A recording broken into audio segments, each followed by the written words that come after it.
নমস্কাৰ পুনৰবাৰ স্বাগতম জনাইছো মোৰ অইন এটা ভিডিঅ লৈ ভিডিঅখন শেষলৈকে চাব ভাল লাগিলে লাইক কৰি থৈ গুচি যাব প্ৰথম প্ৰশ্ন আজি এভিকশন কিয় হ'বলগীয়া হল এই এভিকশনৰ মূল কাৰণ কি আৰু কোনবোৰ ৰাজনৈতিক নেতাৰ অকৰ্মণ্যতাৰ ফলত আজি এভিকশন হ'বলগীয়া হল অসমত আৰু অসমে এনেকুৱা দি নেতাৰ সন্মুখীন হ'বলগীয়া হল তেনেহলে ভিডিঅখন সম্পূৰ্ণ চাব আৰু এটা লাইক কৰি থৈ যাব নাপাহৰিব কিছুমান ৰাজনৈতিক নেতাই নিজৰ স্বাৰ্থ পূৰণ কৰিবৰ বাবে নানান ঠাইৰ পৰা এই একাংশ মিয়া লোকসকলক আনি অসমত থকা সেই সকলোবোৰ চৰকাৰী ভূমি চৰ অঞ্চল হওক বনাঞ্চল হওক আৰু নানান ধৰণৰ চৰকাৰী ভূমিত বসতি কৰিবলৈ ব্যৱস্থা কৰি দিয়ে কিহৰ বাবে একমাত্ৰ হিয়তৰ ভোট বেংকৰ স্বাৰ্থ আছিল যদি মাটিখিনি দিব পাৰিছিল সেই সময়ত মাটিৰ পাট্টা কিয় দিব নোৱাৰিলে আৰু পাট্টা থকা মাটিটো এতিয়ালৈকে চৰকাৰে গৈ এভিকশন চলোৱা নাই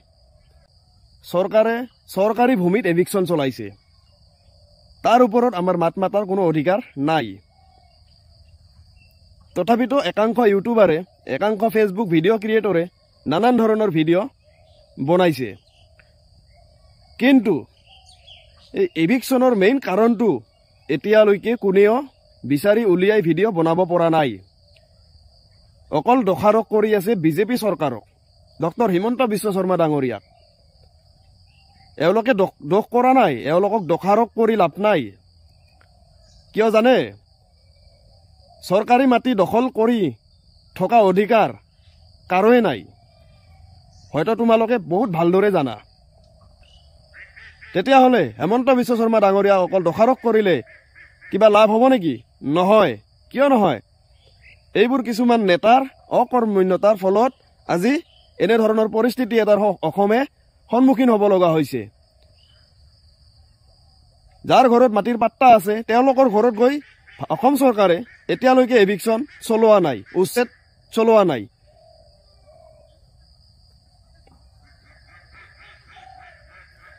আৰু এটা ভাল কথা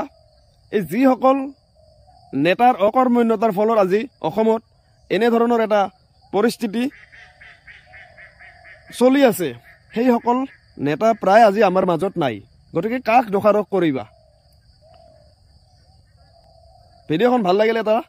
শ্বেয়াৰ মাৰি থৈ গুচি যাবা ধন্যবাদ